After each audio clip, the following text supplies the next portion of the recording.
नमस्ते बच्चों, my self Jaiswal sir.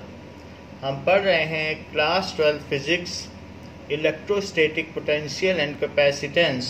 Now we will learn about potential energy in external field. So potential energy in external field. इसके पहले हमने ये देखा था कि पोटेंशियल एनर्जी और electrostatic potential for point charge देखा, फॉर डाइपोल देखा, फॉर सिस्टम ऑफ चार्ज देखा। But there may be such an arena in which the discrete charges may not be present, however the electric field is present. वहाँ कुछ भी नहीं पता रहता है कि कोई चार्ज है या नहीं, because of a continuous system of charges or undefined charges. We could not locate all those charges. However, the field is always present at all the points. तो मान लीजिए कहीं पर इस तरीके से कुछ फील्ड प्रेजेंट है और हम चाहते हैं कि पता करना कि यहाँ के किसी पॉइंट P पर पोटेंशियल एनर्जी क्या है, what is the potential energy. However, we are not known about the charges, but field is present. Then how can we find the potential energy? So bring unit charge. अगर आप यहाँ per unit charge infinity से लाते हो इसके पास में, तो infinity से जब आप लाओगे तो +1 कूलम चार्ज, तो आपको कुछ काम करना पड़ेगा। सो when we bring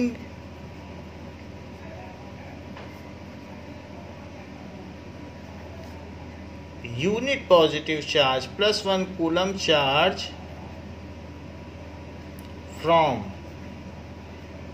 infinity to P, then work done is electrostatic potential। तो वर्क डन क्या होगा, उसका पोटेंशियल होगा। Work done is V, unit positive charge लाएंगे तो वर्क डन V है। Now bring Q coulomb charge at P, तो अब P पर Q कूलम चार्ज लाओ, तो अगर मान लीजिए 1 कूलम चार्ज लाते हो तो V वर्क डन है इन्फिनिटी से कहीं पे लाने पे, तो Q कूलम चार्ज लाने पे कितना वर्क डन होगा। Then work done will be QV, क्योंकि Q से मल्टीप्लाई कर दो। So potential energy is QV। So यहाँ पर ये कहा जा सकता है कि now potential energy in external electric field for point charge, single charge के लिए, for point charge it is equals to QV। तो ये फार्मूला हो गया। Potential energy in electric field हमने यहाँ पर निकाला है फॉर पॉइंट चार्ज। अब हम निकालेंगे for pair of charges, for pair of charges या system of charges.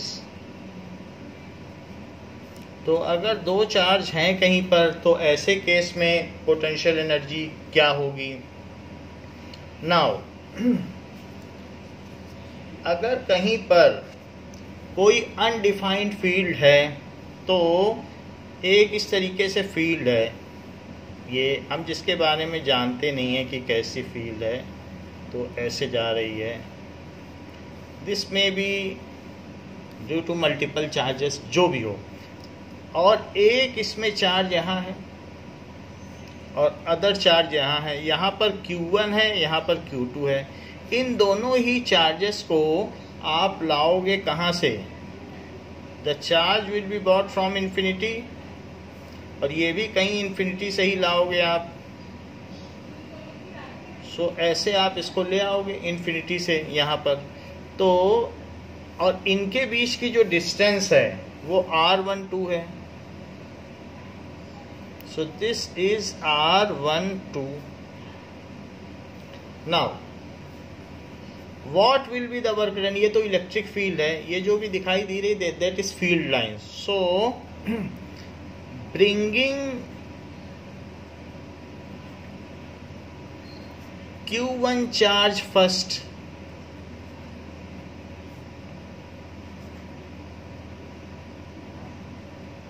so potential energy will be U1, that will be, ऊपर से आप देख सकते हो Q1 चार्ज लाओगे तो कुछ ना कुछ काम करना पड़ेगा। तो Q1 और उसका कुछ पोटेंशियल होगा वो V1 होगा, क्योंकि हर पॉइंट का अलग अलग पोटेंशियल है। कोई ये यूनिफॉर्म फील्ड नहीं है कि सब जगह एक ही जैसा पोटेंशियल हो। और यूनिफॉर्म फील्ड में भी अलग अलग इक्वी पोटेंशियल सरफेसेस होती हैं, उनके भी पोटेंशियल अलग अलग होते हैं। तो ऐसा हमने देखा था कि प्लेनर पैरेलल सरफेस होती हैं यूनिफॉर्म में।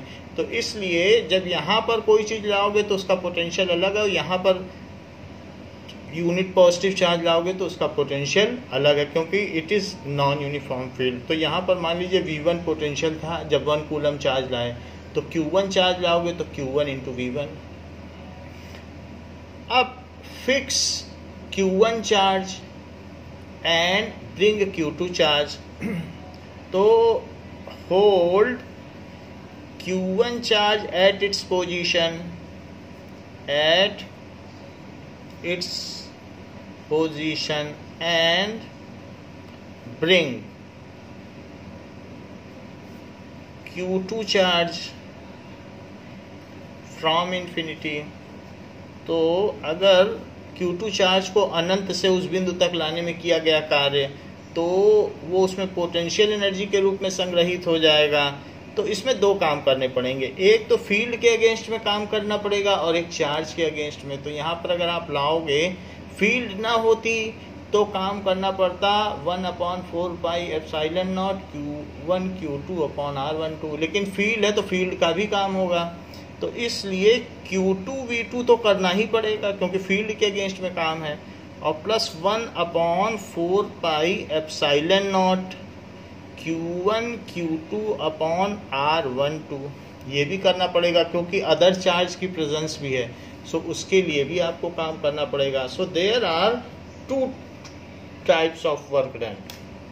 तो दोहरा काम आपको करना पड़ेगा। Now what is the potential energy of this system of charges? So U is equals to U1 plus U2। तो U1 क्या है? Q1 V1, ये Q1 इंटू V1 है, plus Q2 V2 plus 1/4 pi epsilon naught Q1 Q2 upon R12। So this is the total energy for any field and a pair of charges. जहाँ पर charges defined नहीं हैं तो ऐसे स्थिति में भी हम पोटेंशियल एनर्जी निकाल सकते हैं। Now example 2.5।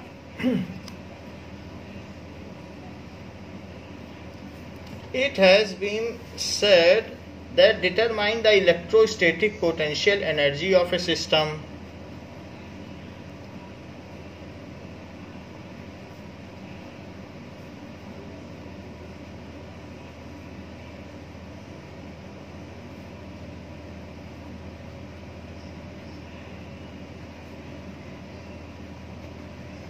Potential energy of a system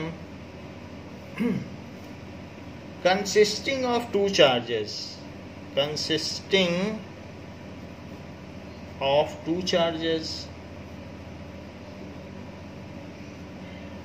first is 7 microcoulomb and -2 microcoulomb, दो चार्ज हैं and with no external field,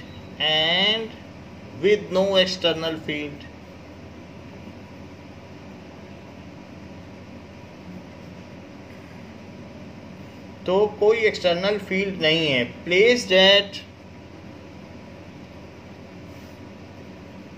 charges कहाँ प्लेस्ड है, -9 सेंटीमीटर 0 एंड 9 सेंटीमीटर 0 रेस्पेक्टिवली। तो ये इसका फर्स्ट पार्ट है, तो पहले फर्स्ट पार्ट करें फिर सेकंड पार्ट करेंगे। सो कहा गया है कि x0 तो ये एक्सिस है इसकी। सो पहला कोऑर्डिनेट XYZ होता है, तो हम इसमें बना लें this is x axis, this is y axis and this is z axis. क्योंकि x से y चलोगे right hand coordinate rectangular system, x से y चलोगे तो z आएगा तो यहाँ से यहाँ चलोगे तो z आएगा। तो इस तरीके से right hand rectangular coordinate system के हिसाब से हमने काम किया। दिस इज x y और z ऐसे ये है। तो हम हमेशा जो भी सिस्टम बनाते हैं तो x y और z, x से y चलो तो z आए। राइट हैंड हमेशा देखा जाता है, फिंगर की रैपिंग देखी जाती है। तो x से y चला और जिधर थंब है वो z है, तो ऐसे हमने बनाया है। y से z चलो और फिर जिधर थंब है उधर x है, z से x चलो जिधर थंब है उधर y है, ऐसे बनाया जाता है। इसको right handed rectangular Cartesian coordinate system कहा जाता है। नाउ अब यहाँ पर दो चार्जेस हैं, ये x एक्सिस है तो इधर की ओर जो होगी वो निगेटिव x एक्सिस होगी। तो यहाँ पर x डैश है तो -900 पर क्या है, तो यहाँ पर भी -0.0900 और ये पॉइंट क्या है 0.0900। हमने SI सिस्टम में लिया है। यहाँ पर चार्जेस हैं, दो चार्जेस कौन कौन से हैं, यहाँ पर 7 माइक्रोकूलम्ब है और यहाँ -2 माइक्रोकूलम्ब है। और हमें इस सिस्टम ऑफ चार्जेस के लिए जिनके बीच की डिस्टेंस अगर देखी जाए तो 18 सेंटीमीटर हुई या 0.18 मीटर हुई। So the distance between two charges क्या हुआ,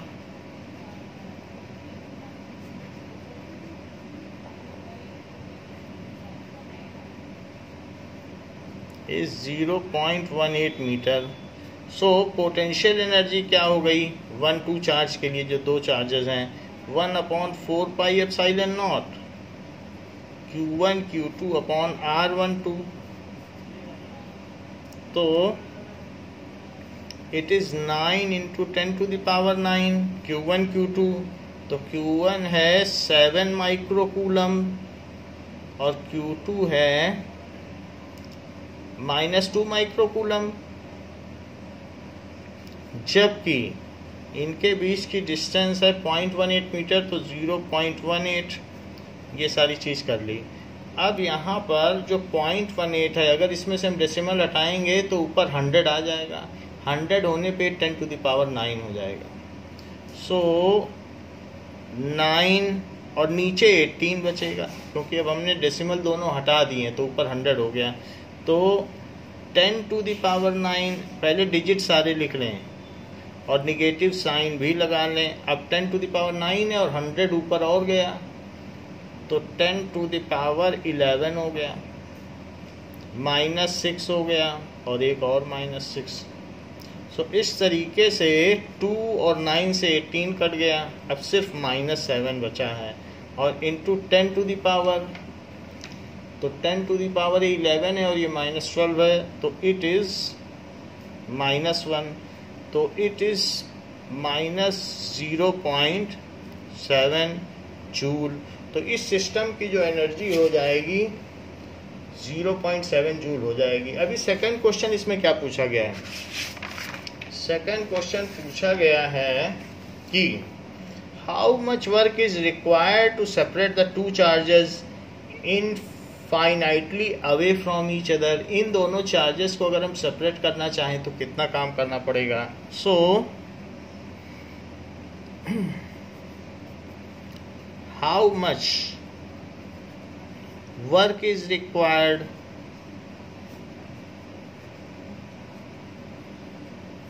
to separate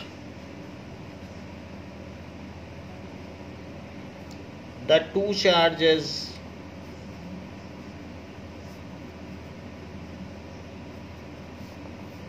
infinitely away from each other, infinitely away from each other. तो जो भी हम वर्क डन करते हैं वही चेंज इन पोटेंशियल एनर्जी होता है. So work done is equals to, जो भी हमारा वर्क डन है वो पोटेंशियल एनर्जी के डिफरेंस के रूप में होता है. Work done is equals to change in potential energy, और change in potential energy is U final minus U initial. तो यू फाइनल तो यू इन्फिनिटी है, इन्फिनिटी पे हमें ले जाना है, वही हमारी फाइनल एनर्जी होगी. और इनिशियल जो भी है वो माइनस 0.7 जूल है. यू इन्फिनिटी तो 0 है और ये प्लस 0.7 है, तो इट इज़ 0.7 जूल. जब वो इन्फिनिटी से यहाँ आया था तो अपनी इतनी एनर्जी गंवा बैठा था. अगर मैं इसको इतनी ही एनर्जी दे दूं तो ये फिर से 0 पे पहुंच जाएगा, और 0 एनर्जी का मतलब है कि वो इन्फिनिटी पे पहुंच जाएगा. तो कभी भी पॉजिटिव और नेगेटिव चार्ज पास आते हैं तो 0 से भी और नीचे हो जाते हैं, क्योंकि 0 हमारा रेफरेंस एनर्जी है जो कि इन्फिनिटी पे होता है.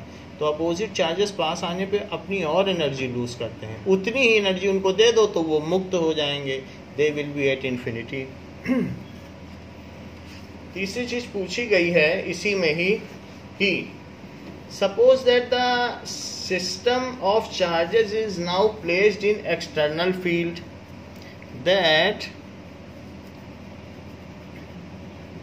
suppose that the same charges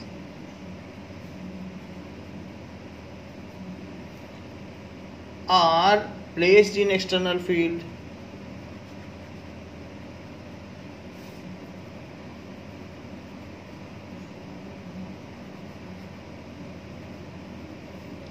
तो E is equals to A into 1 by R square, जहाँ पर A की value 9 into 10 to the power 5 coulomb पर मीटर स्क्वायर है. तो ये चीज़ है, इससे हमें पता चलता है. वैसे 9 into 10 to the power 9 होती है, तो जो दो चार्जेस हैं वो 10 to the power -2 और -2 के होंगे. तो इस तरीके से वो मल्टीप्लाई होके ये सब इसी में इतना हो गया. जो भी हो वो इलेक्ट्रिक फील्ड है. इलेक्ट्रिक फील्ड कुछ भी हो सकती है, हमें मालूम नहीं है कि वो सिस्टम कैसा है, इसलिए इलेक्ट्रिक फील्ड की नेट वैल्यू है. So what would the electrostatic energy of the configuration will be. What would the electrostatic energy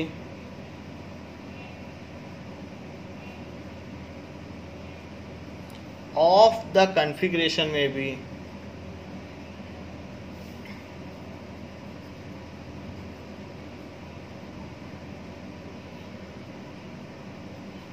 तो यहाँ पर बताया गया है कि जो इलेक्ट्रिक फील्ड है वो आर के हिसाब से बदलती है, यानी आर के बदलने से फील्ड भी बदलती है. तो हम यहाँ पर आर की वैल्यू वही रखेंगे जहाँ जहाँ वो चार्जेस हैं. सो इससे हमें पता चल जाएगा कि इस इलेक्ट्रिक फील्ड में ये चेंजिंग इलेक्ट्रिक फील्ड है, आर से चेंज हो रही है, और बाकी का कॉन्फ़िगरेशन तो हमारे सामने ऊपर बना ही हुआ है. Now it is in electric field.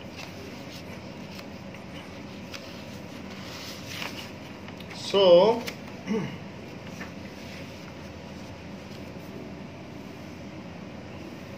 अब देखें कि if the system of charges are placed in electric field, तो क्या होता है. इन दैट केस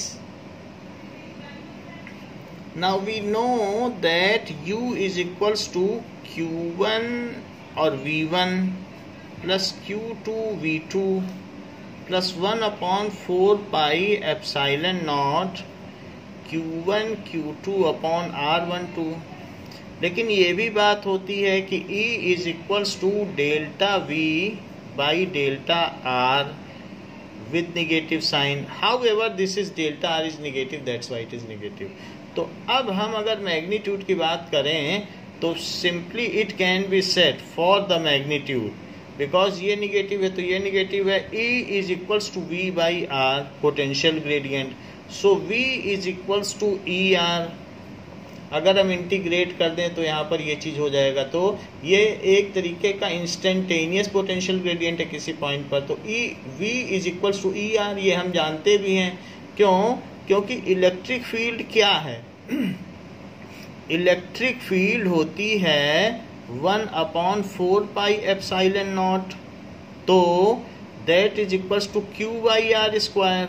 और अगर मैं R से मल्टीप्लाई कर दूं तो क्या यही फार्मूला पोटेंशियल का नहीं आ जाता? तो 4 pi epsilon naught Q by R. तो it can very well be said that E is equal to V R. तो हम वही फार्मूला लगाएंगे जो यहाँ पर V है, हम उसे ER लिख देंगे. तो ऐसा करने पर जो हमारे पास E का फार्मूला है उसमें नीचे R स्क्वायर की जगह अब R हो जाएगा. So it is equals to Q1 into V1 is equals to that is E1 R1 इसी फार्मूले के हिसाब से, प्लस Q2 E2 R2. और इसकी वैल्यू हम पहले से ही निकाल चुके हैं जो कि -0.7 जूल है. अब देखिए, it can be written as Q1 into 9 into 10 to the power 5 और 1 बाई आर स्क्वायर है और एक R1 यहाँ है तो सिर्फ 1 बाई R1 बचेगा, क्योंकि इसी में फार्मूले में E कितना दिया था? E was given as A into 1 by R square. तो ये चीज़ दी गई थी. तो अब अगर मैं इसमें R से मल्टीप्लाई कर दूं तो एक R कट जाएगा. और इसी तरीके से Q2 into 9 into 10 to the power 5 into 1 by R2 और -0.7 joule. So this is Q1. अब सबकी वैल्यू डाल दो. Q1 कितना है?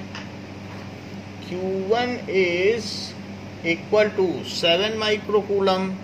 तो 7 into 10 to the power -6 into 9 into 10 to the power 5 divided by 0.09 plus Q2 is -2 into 10 to the power -6 into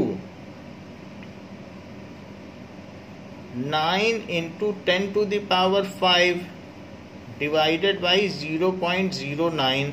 तो electric field ऐसा कहा गया है कि R के हिसाब से धीरे धीरे घटती जाती है. मान लीजिए ये इस तरीके की फील्ड की बात कर रहा है कि R स्क्वायर के हिसाब से है, तो यहाँ से इलेक्ट्रिक फील्ड रिड्यूस होगी.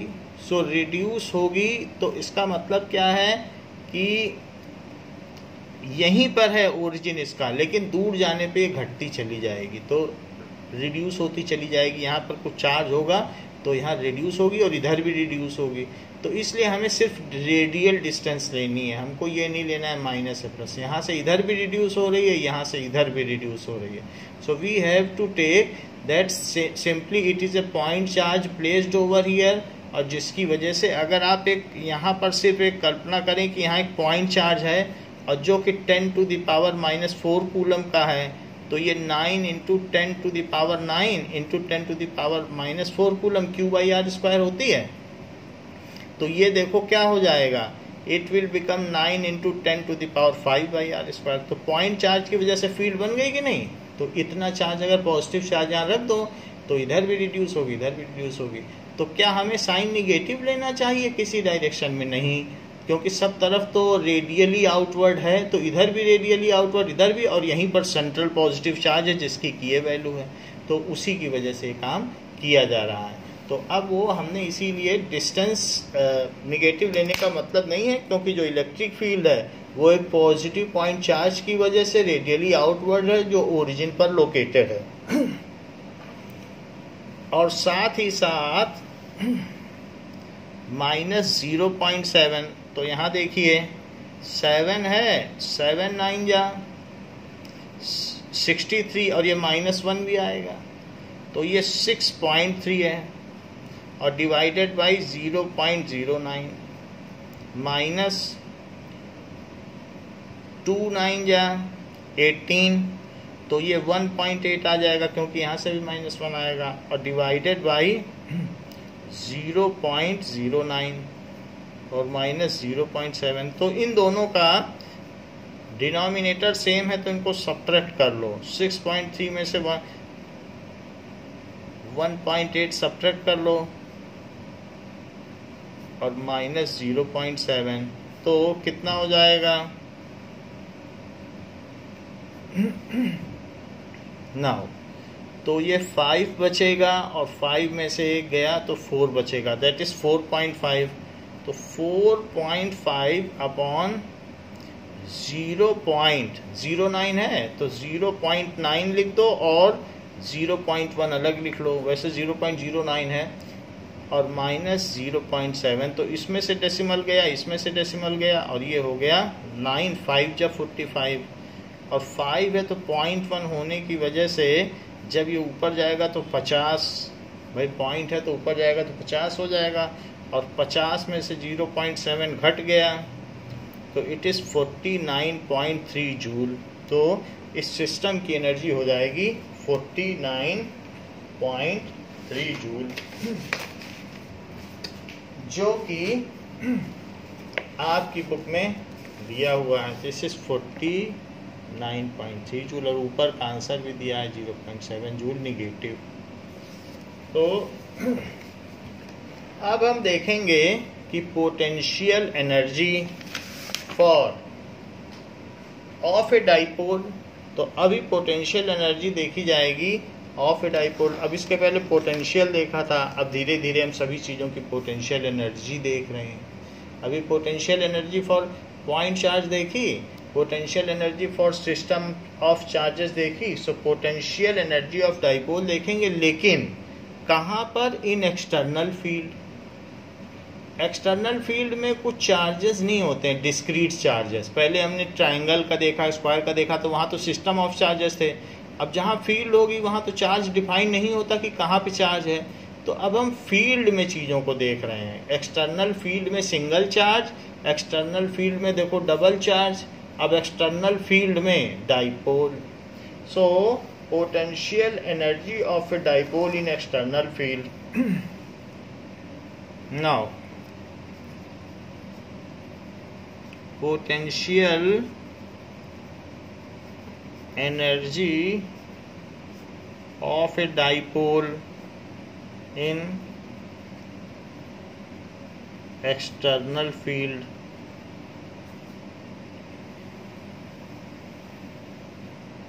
मान लीजिए कि एक इस तरीके से एक्सटर्नल फील्ड है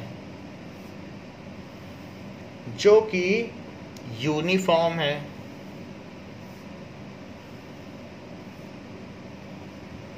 यूनिफॉर्म का मतलब है कि यहाँ एक पॉजिटिव चार्ज की प्लेट होगी और पॉजिटिव चार्ज की प्लेट होगी जिसमें से फील्ड निकल रही होगी, और निगेटिव चार्ज की यहाँ प्लेट होगी।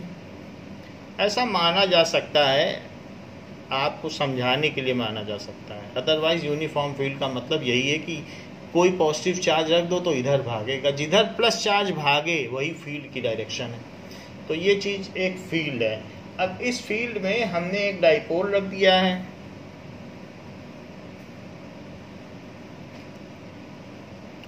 जो कि -q और +q है, और उनके बीच की डिस्टेंस 2a है। तो इसमें इलेक्ट्रिक फील्ड कुछ न कुछ इससे एंगल बना रही है। नाउ इस चार्ज को हम थोड़ा और दूर पर ले लें, ये ऐसे यहाँ पर, तो ये चार्ज हो गया -q, ऐसा इसलिए किया है क्योंकि इसका ये लगे कि सेंटर है, और कोई बात नहीं। तो अब यहाँ पर इलेक्ट्रिक फील्ड इधर है और डाइपोल मोमेंट किधर से किधर होता है बताओ? डाइपोल मोमेंट होता है माइनस से प्लस की तरफ, इधर की ओर होगा कि नहीं? डाइपोल मोमेंट इधर की ओर। So dipole moment is in this direction, electric field is in this direction. तो इनके बीच में अगर ये डाइपोल मोमेंट की डायरेक्शन है, ये इलेक्ट्रिक फील्ड की डायरेक्शन है, तो इनके बीच में मान लीजिए कुछ एंगल थीटा है। और अब हमें इस सिस्टम ऑफ जो अपोजिट एंड इक्वल चार्जेस के लिए पोटेंशियल एनर्जी निकालनी है कि कितनी पोटेंशियल एनर्जी है। और ये डिस्टेंस इधर की a है और ये डिस्टेंस भी a है, क्योंकि डाइपोल के बीच की डिस्टेंस 2a होती है। तो नाउ अब जैसे ये पॉजिटिव चार्ज है तो इस पर इस साइड एक फोर्स लगेगा, तो इस साइड एक फोर्स लग गया। क्यों? क्योंकि प्लस चार्ज तो उधर भागेगा निगेटिव की ओर, तो इस पर कितना फोर्स लगेगा? QE, क्योंकि यूनिट पॉजिटिव चार्ज पर E फोर्स लगता है, तो Q चार्ज पर क्या लगेगा? QE। तो ये फोर्स लग गया। इस पर किधर फोर्स लगेगा? ये माइनस है तो प्लस की ओर भागेगा, फिर भी negative charge opposite to field force लगता है, तो इस पर भी फोर्स लगेगा और इस पर QE लगेगा, बट वो इधर की तरफ लगेगा, इस साइड लगेगा। अब हम देखें कि इस पर जो फोर्स लग रहा है तो वो इक्वल एंड अपोजिट है, अपोजिट एंड पे, तो ये टॉर्क क्रिएट करेगा। When equal and opposite charges are acting on different lines of action, इसका लाइन ऑफ एक्शन ये है और इसका लाइन ऑफ एक्शन ये है, सो एट, तो इससे टॉर्क प्रोड्यूस होता है। जैसे जैम की डिब्बी खोलो तो एक तरफ उंगली से और अंगूठे से पकड़ो और अलग अलग लाइन ऑफ एक्शन पे फोर्स लगाओ तो टॉर्क होता है। पेन को भी यही करें तो हम एक इधर फोर्स लगाएं एक इधर, तो टॉर्क होता है। तो वैसे डिफरेंट लाइन ऑफ एक्शन है तो टॉर्क है। So as forces are acting on different line of actions, as forces are equal and opposite acting at different line of action,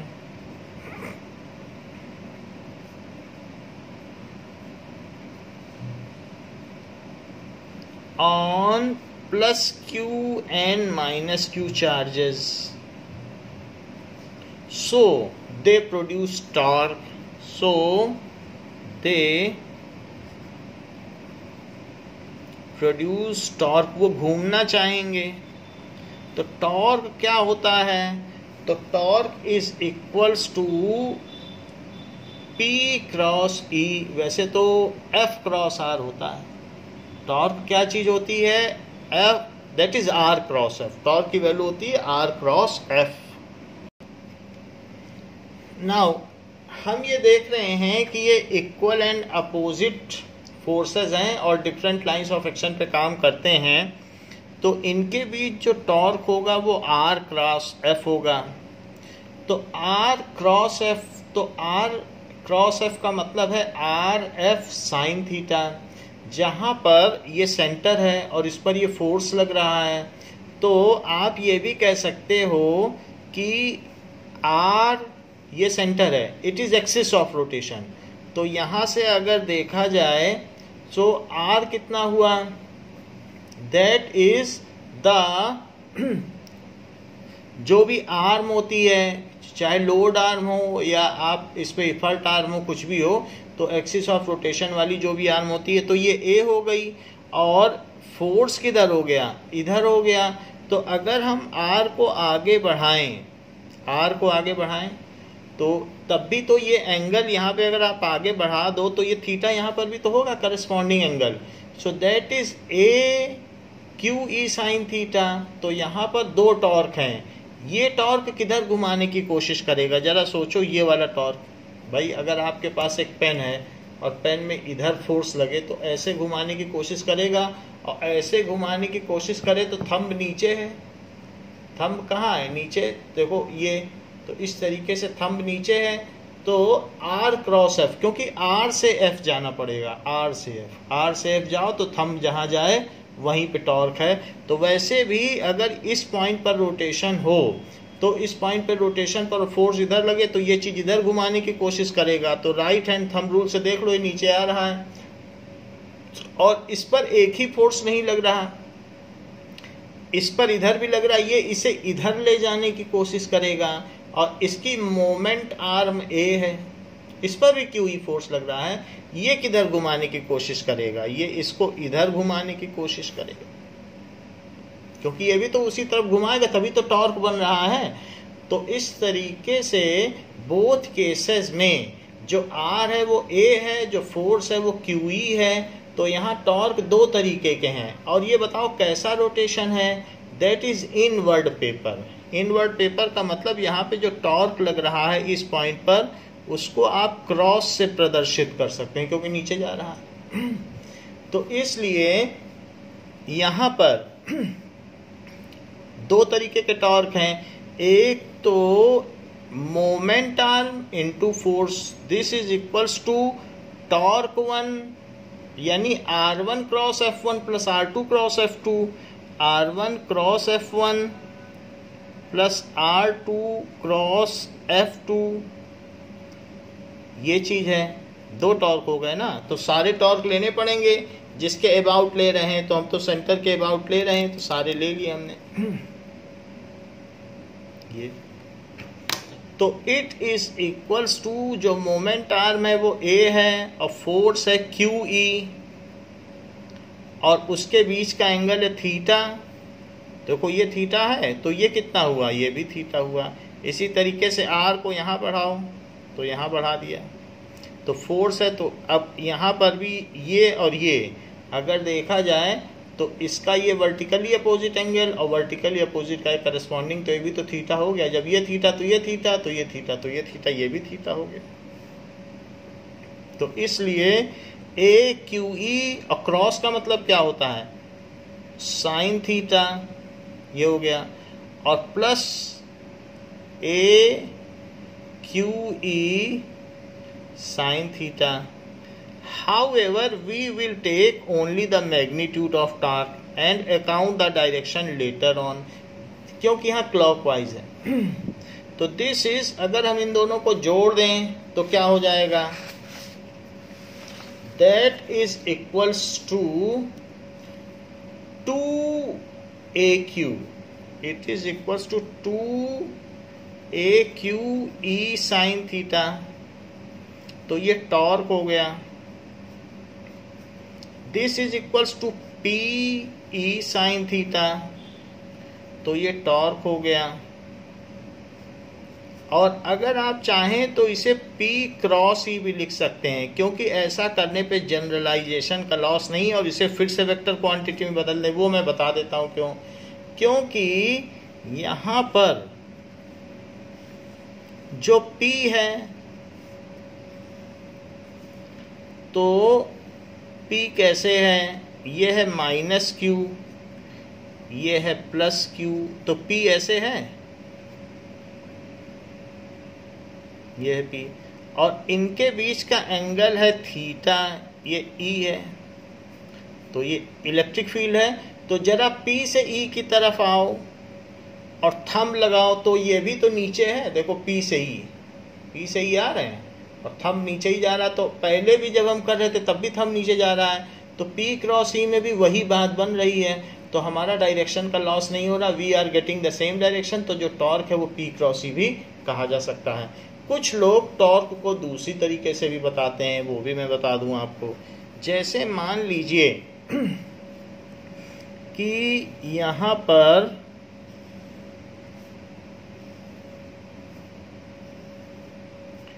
इस तरीके से एक ये चार्ज है, so this is Q charge है और ये माइनस Q चार्ज है। सो इस पर लगने वाला QE फोर्स है और इस पर इधर लगेगा माइनस QE, क्योंकि वो पॉजिटिव की तरफ जाएगा। तो ये कहा जाता है कि टॉर्क क्या होता है, टॉर्क होता है any of the force and the perpendicular distance between line of action of force.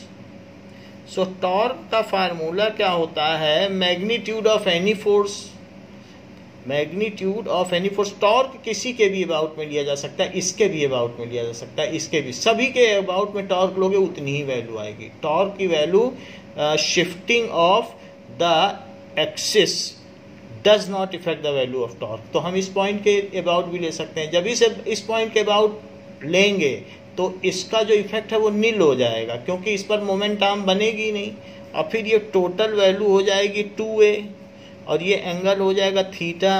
और अगर इसे x मान लो तो x इज इक्वल्स टू, यहाँ देखो साइन थीटा लिखो, तो sine theta is equals to x by 2a, perpendicular by hypotenuse, perpendicular by hypotenuse x by 2a। तो x क्या हो गया, 2a साइन थीटा। तो ये वाली वैल्यू क्या हो गई, that is 2a sine theta. तो अब अगर इसके अबाउट टॉर्क लोगे तो force and it's perpendicular distance from the point about which the torque is taken. तो परपेंडिकुलर डिस्टेंस कितनी हो गई, यही फोर्स है ना, लाइन ऑफ एक्शन को हमने पीछे रिट्रेस किया और इसकी वैल्यू हो गई 2a साइन थीटा। तो that is equals to QE into 2a sine theta. तो इस तरीके से भी टॉर्क निकाला जा सकता है, और वो रोटेशन उसका उसी तरीके से होगा, रोटेशन भी नहीं बदलता, ऐसा भी करने पर कुछ भी नहीं बदलता। सो 2AQ into E sine theta, जो कि P E साइन थीटा, और फिर P क्रॉस E। अब P क्रॉस E भी निकालो तो P उधर है और E इधर है, तो वास्तव में जो P और E के बीच का एंगल है यही तो E है। क्या ये E नहीं है, और क्या ये P नहीं है? तो P से ही जाओगे तो भी तो डाउनवर्ड ही पहुंचोगे। तो इस तरीके से टॉर्क क्या है, any force into perpendicular distance between the force, that is equals to any force, क्योंकि दोनों फोर्स इक्वल होते हैं टॉर्क में, into perpendicular distance between line of action, between line of action. तो आप जैसे चाहें, हमने इस पॉइंट के ले लिया है तो वो जरा सरल पड़ गया, आप जैसे चाहें वैसे ले लें, खैर बात वो नहीं है। टॉर्क तो P क्रॉस ही हमने आपको बता दिया कि होता है। अब जरा देखो कि अगर मान लीजिए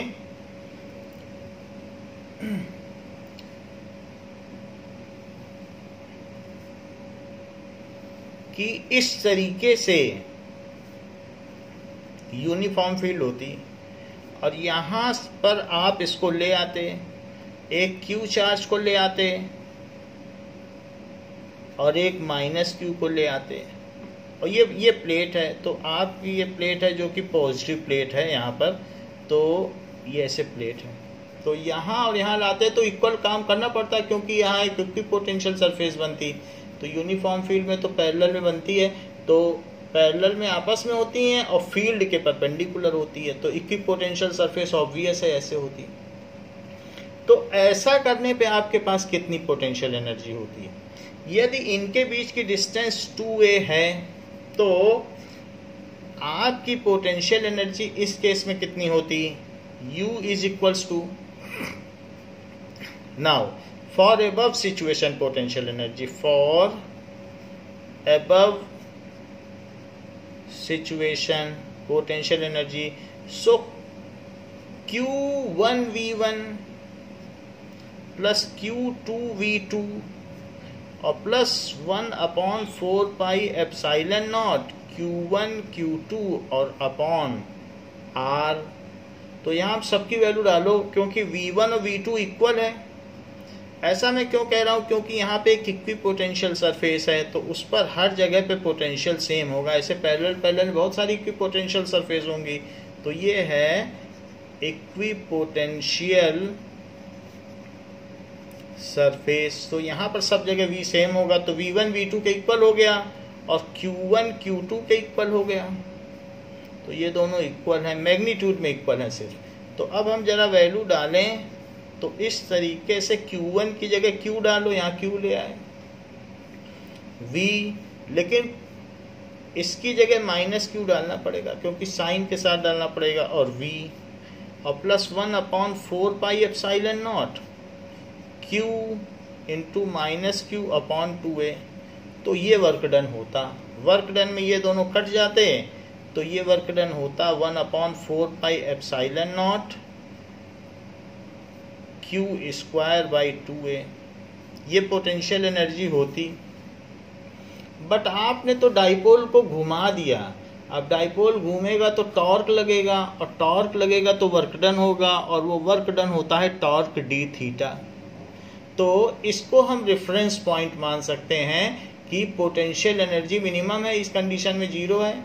आप देख लीजिए, क्योंकि इसको यहाँ लाओ और इसको यहाँ लाओ, तो इस केस में इसकी पोटेंशियल एनर्जी 0 है, तो हम इसको रेफरेंस एक्सिस मान सकते हैं। अब यहाँ से जितना एंगल घुमाओगे उतना आपको वर्क डन करना पड़ेगा। यहाँ तो कोई भी वर्क डन नहीं, सब 0 हो गया, क्योंकि कोई भी यहाँ ले आओ एक इक्विपोटेंशियल सरफेस पे लाने पे। सो अगर आप 90 डिग्री से जितना घुमाते हो तो जो वर्क डन होगा वो और जुड़ जाएगा। ये तो मिनिमम की पोजीशन है ना। मिनिमम कोई तो कहते हैं कि रेफरेंस पॉइंट, जैसे इन्फिनिटी पे रेफरेंस माना जाता है, ऐसे डाइपोल के रोटेशन में परपेंडिकुलर एक्सिस को रेफरेंस माना जाता है। Now if we rotate the dipole from 90 degree to any other position, अब मैंने इसे रोटेट करा दिया, तो रोटेट कराने पर अब ये थीटा डिग्री बना रहा है। So if we rotate it, then additional work is done. तो ये तो तब है कि जब हम इसको इस पोजीशन पर लाएं। If we rotate dipole from 90 degree, 90 degree का मतलब क्या होता है, फ्रॉम π/2 भी बोल दो या 90 डिग्री कुछ भी बोल दीजिए, angle between P and E।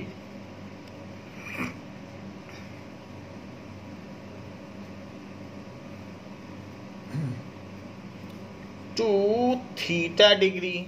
तो अगर हम डिग्री मतलब डिग्री वर्ड ना लगाएं यहाँ पर, क्योंकि सब चीज़ें रेडियन में होती हैं, तो आप π/2 लिखें।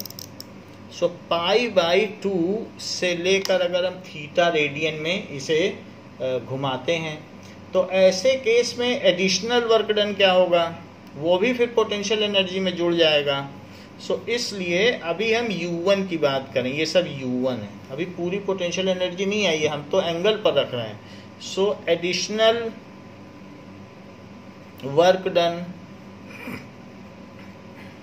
इज इक्वल्स टू, तो additional work done is equals to जब हम करेंगे, सो dW क्या होता है, that is torque d theta dW। लेकिन अगर हम इंटीग्रेट कर दें, ऐसा इसलिए कर रहे हैं क्योंकि हर पॉइंट पे फिर फील्ड थोड़ी अलग अलग होती जाएगी, तो इस तरीके से इंटीग्रेट करने पर यहाँ तो W आ जाएगा, और यहाँ पर हम इसको कहाँ से कहाँ तक कर रहे हैं, that is from theta naught वैसे π/2 है, जिसे हम बाद में रख देंगे। तो थीटा नॉट है, बुक में लिखा इसलिए लिख रहा हूँ कि reference point theta naught to theta naught को π/2 रख देंगे, और इसके अंदर लिखो टॉर्क d थीटा। ये फार्मूला 7th चैप्टर 11th का है, dW is torque d theta. हमने इसको वहाँ डिराइव भी किया था। तो टॉर्क क्या था, अभी ऊपर हमने देखा ना कि PE sin थीटा, टॉर्क क्या है, PE sin थीटा है नहीं, PE sin theta, PE sin theta. सो टॉर्क की जगह क्या लिख सकते हैं,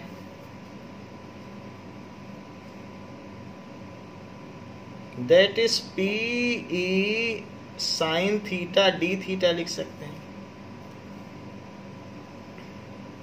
सो W इज इक्वल्स टू, अब न तो डाइपोल मोमेंट बदलने वाला है और फील्ड भी यूनिफॉर्म है, तो अंदर अंदर क्या रह जाएगा, साइन थीटा डी थीटा, और ये थीटा नॉट से थीटा, ये चीज हो गई। अच्छा, अब हम देखें कि साइन थीटा का इंटीग्रल क्या होता है। सो साइन थीटा का इंटीग्रल क्या चीज हो सकती है। तो सबसे पहले देखें कि कॉस थीटा का डिफरेंशियल क्या होता है। D by d x cos x is equals to minus sine x, ऐसा हो गया। तो अब d cos x is equals to minus sine x dx, ऐसा हो गया। तो इसके आगे हम ये देख रहे हैं कि इसका क्या इंटीग्रल होता होगा। फर्दर देखिए, टेक इंटीग्रेटिंग बोथ साइड, तो minus d cos x is equals to sine x d x, integrating both side. So minus तो बाहर रख दो और d cos x is equals to sine x d x. तो integral and differential are opposite process. तो ये तोड़ने का काम करता है, जोड़ने का ये समेशन है एंड इट इज ब्रेकिंग, तो ये दोनों कट जाएंगे। तो इसलिए जो साइन एक्स डी एक्स है वो माइनस कॉस एक्स बनेगा।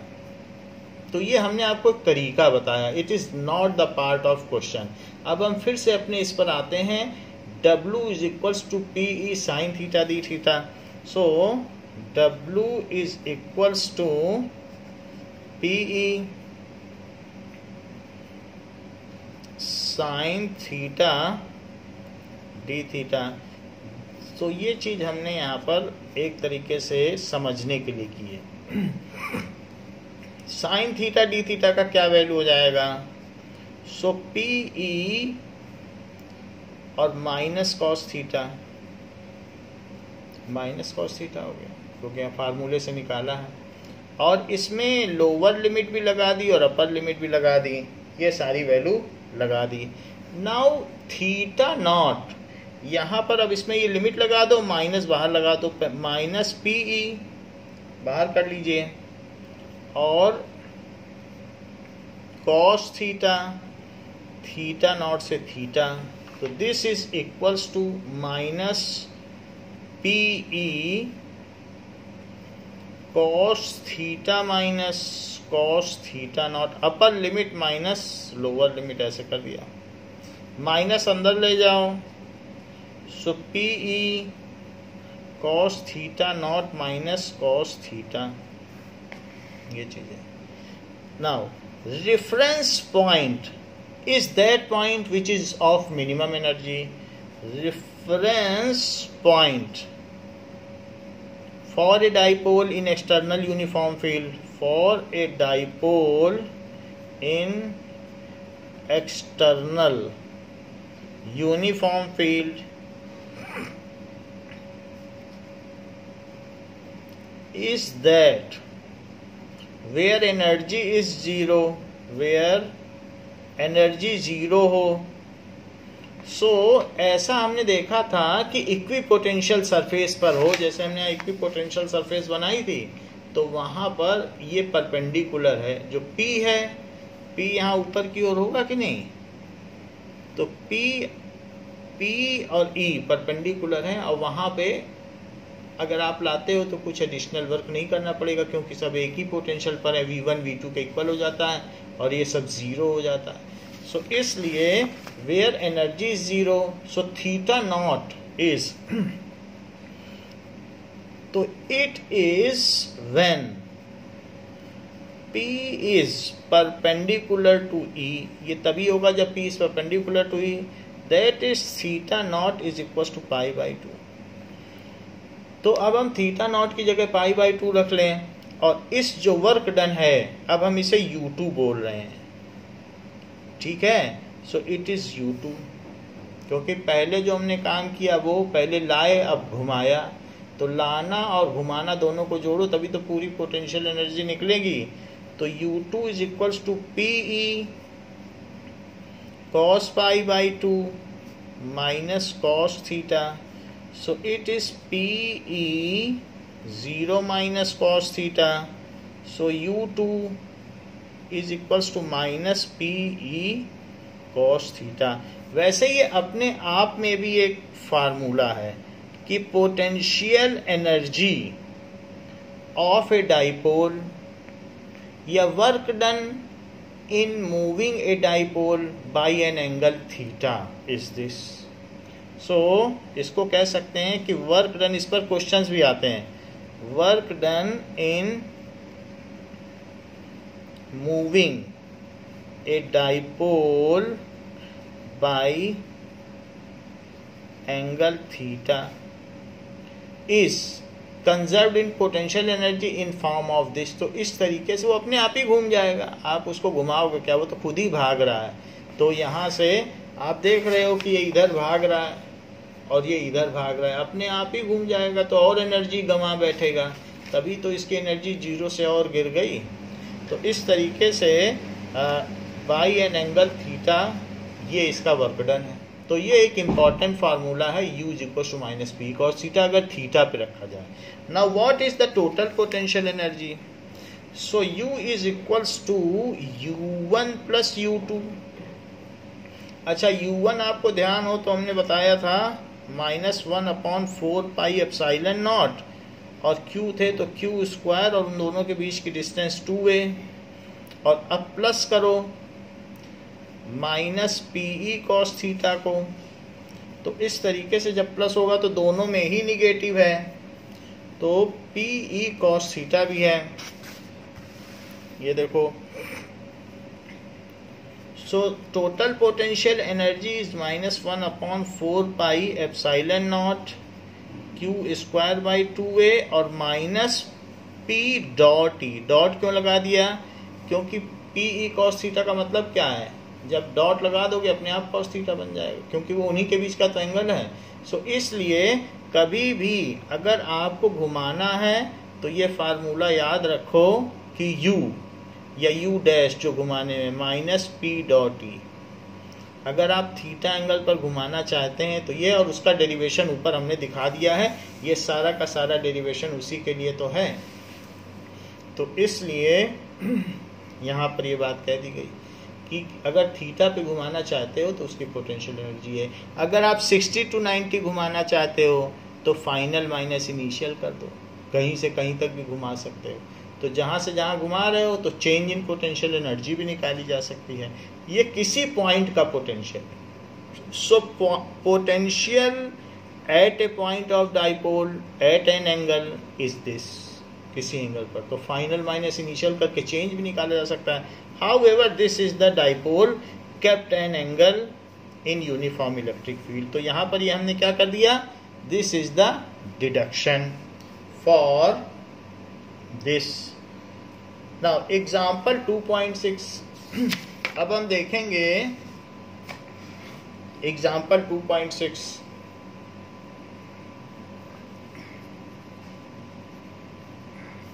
कहा गया है a molecule of substance has a permanent electric dipole moment. A molecule of a substance जैसे कि HCl has a permanent, उसके पास एक permanent electric dipole moment है.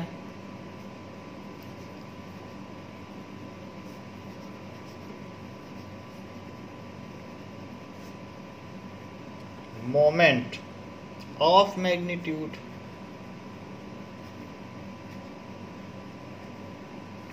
10 to the power -29 coulomb meter. Now a mole of this substance, ऐसे molecule के 1 मोल ले लिए गए हैं. A mole of this substance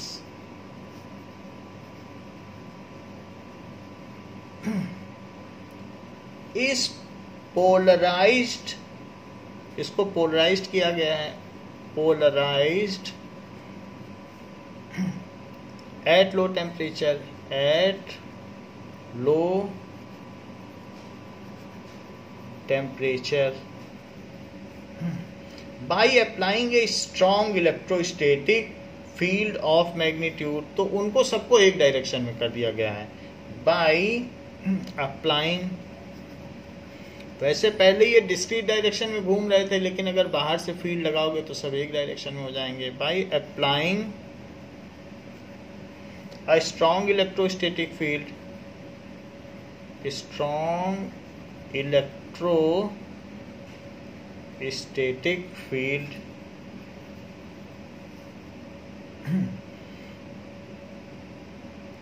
of magnitude 10 to the power 6 volt per meter, of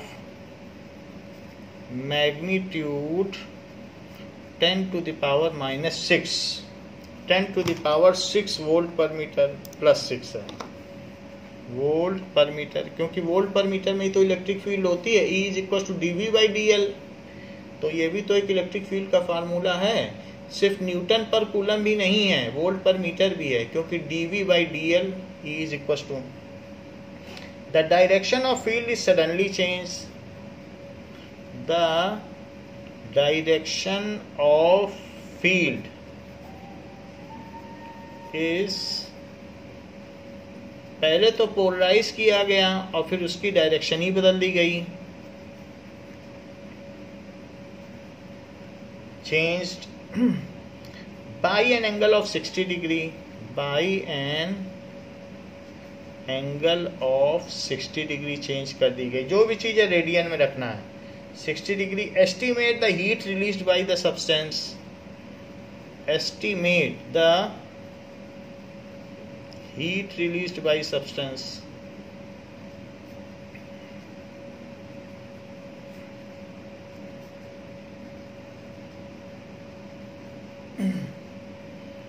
in aligning its dipole, in aligning its dipole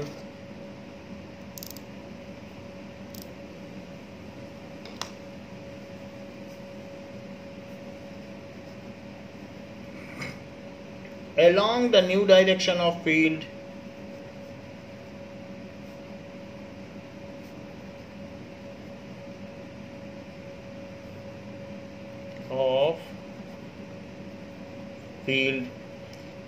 For simplicity, assume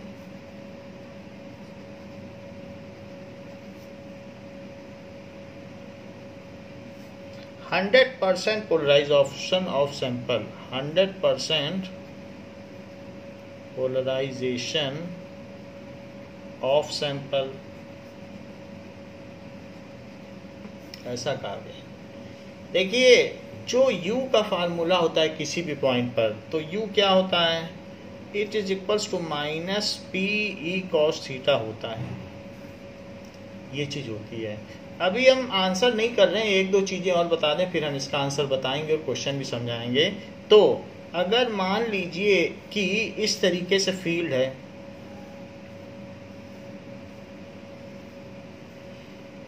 और dipole ऐसा हो, dipole इस तरीके से हो कि ये माइनस क्यू और ये प्लस क्यू, तो ऐसे केस में जो P होगा वो किधर होगा? E की डायरेक्शन में है कि नहीं है? जिधर P माइनस से प्लस की ओर है P, तो जिधर P उधर E, तो यहाँ थीटा कितना हुआ? 0 डिग्री। तो ऐसे केस में जब थीटा 0 डिग्री है तो डाल दो 0 डिग्री, तो यहाँ U क्या हो जाएगा? So U is equals to minus PE cos 0 degree, तो दिस इज माइनस PE। तो ये तो केस 1 है। केस 1 का मतलब है कि इसकी एनर्जी जब परपेंडिकुलर था तो 0 थी, अब ये 0 से भी कम है। और अगर मान लो यही चीज हो फील्ड में, यूनिफॉर्म फील्ड, और डाइपोल उल्टा रखा हो, यानी माइनस क्यू इधर हो और प्लस क्यू इधर हो, ऐसा भी हो सकता है, माइनस इधर प्लस इधर। तो ऐसे केस में P इधर होगा और E इधर होगा, तो थीटा कितना है? That is 180 degree. क्योंकि अपोजिट है ना, P इधर हो गया माइनस से प्लस और ये E, तो फिर U क्या होगा, minus P E cos theta. So minus P E cos 180 degree, that is minus P E और -1, so that is plus P E. तो ये इसकी हाईएस्ट एनर्जी है और ये इसकी लोवेस्ट एनर्जी है। लोवेस्ट पोटेंशियल एनर्जी है और ये हाईएस्ट है। आप कहेंगे इन दोनों में से किस में इक्विलिब्रियम में है, तो अब ये देखो प्लस है, तो पॉजिटिव चार्ज तो निगेटिव की ओर भागेगा, या पॉजिटिव चार्ज उधर भागेगा जिधर फील्ड है, फील्ड उधर होती है जिधर निगेटिव चार्जेस होते हैं। तो इस पर लगने वाला फोर्स, इस चार्ज पे लगने वाला फोर्स इधर होगा और निगेटिव चार्ज इधर भागना चाहेगा तो इधर होगा, लेकिन ये दोनों काट देंगे एक दूसरे को और बिल्कुल यहीं रहेगा। तो आप कहेंगे तो इक्विलिब्रियम पोजीशन है, बट ये अनस्टेबल है।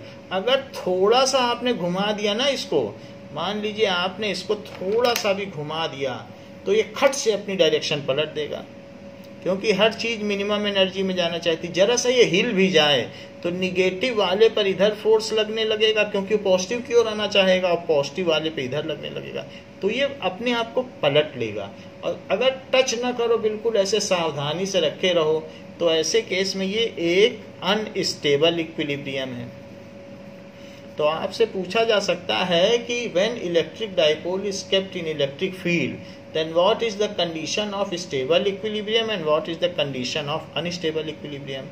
So ये unstable equilibrium है, ठीक है, असंतुलित साम्यावस्था। तो ये अस्थाई साम्यावस्था भी है क्योंकि हाईएस्ट एनर्जी है, और जबकि यहाँ पर इसको जरा सा भी हिला दोगे तो फिर हिलाने पे भी कुछ नहीं होगा, क्योंकि ये इधर आना चाहेगा, ये इधर आना चाहेगा।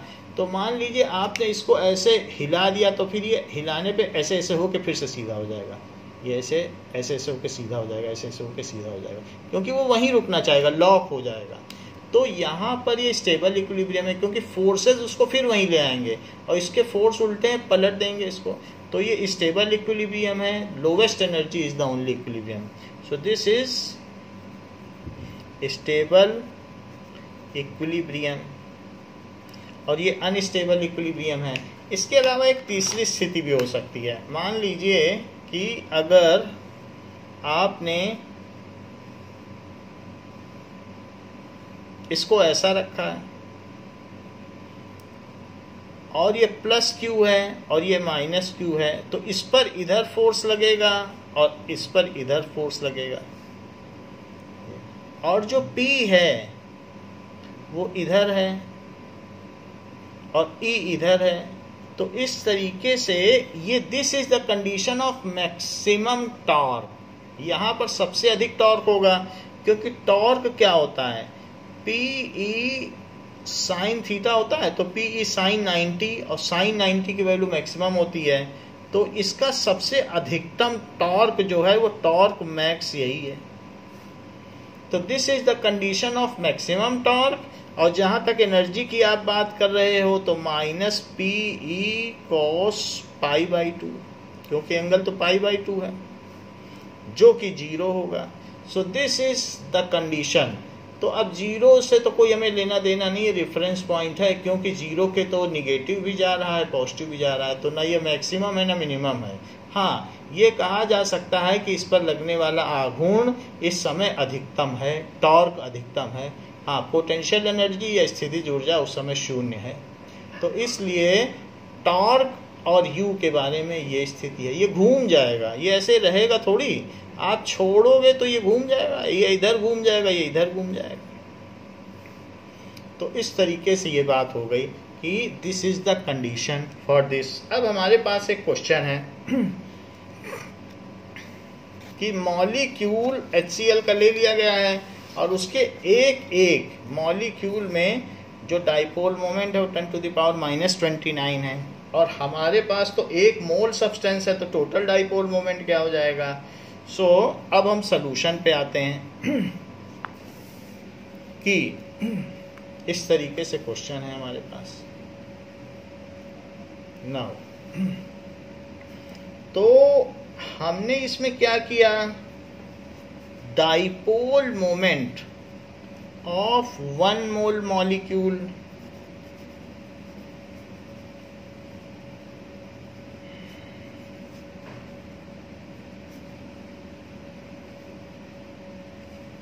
Is equals to number of molecules in 1 mole कितने होते हैं, 6.03 होते हैं, बट मैं 6 ले रहा हूं, बुक में भी यही लिया गया है।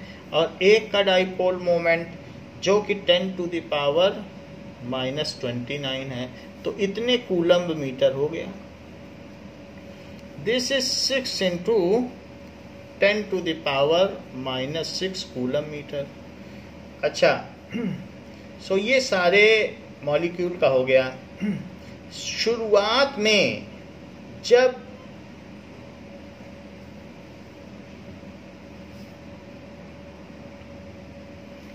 नाउ जैसे हमने क्या किया कि शुरू में इलेक्ट्रिक फील्ड ऐसे लगाई, तो अगर इलेक्ट्रिक फील्ड आपने ऐसे लगा दी तो जो इसके मॉलिक्यूल्स हैं वो किस तरीके से हो जाएंगे, तो इधर की ओर हमेशा जहाँ पर इलेक्ट्रिक फील्ड जाती है वो सब माइनस होता है, माइनस की ओर जाती है और प्लस से निकलती है। तो इसके जो डाइपोल होंगे वो कैसे हो जाएंगे, तो डाइपोल में निगेटिव चार्ज इधर होगा और प्लस चार्ज इधर होगा, क्योंकि वैसे भी ये स्टेबल इक्विलिब्रियम की ही पोजीशन है, तो सारे स्टेबल में ही आना चाहेंगे। तो ये -Q और ये +Q उस मॉलिक्यूल का ऐसे होगा, क्योंकि इधर जाना चाहेगा, इधर जीरो वाली कंडीशन स्टेबल इक्विलिब्रियम की है। तो अब हमने ये इलेक्ट्रिक फील्ड लगाई है, लेकिन ऐसे सारे मॉलिक्यूल हैं, एक ही नहीं, सारे के सारे, और भी, ये भी, और भी, ऐसे सारे हैं। फिर हमने इलेक्ट्रिक फील्ड इधर कर दी।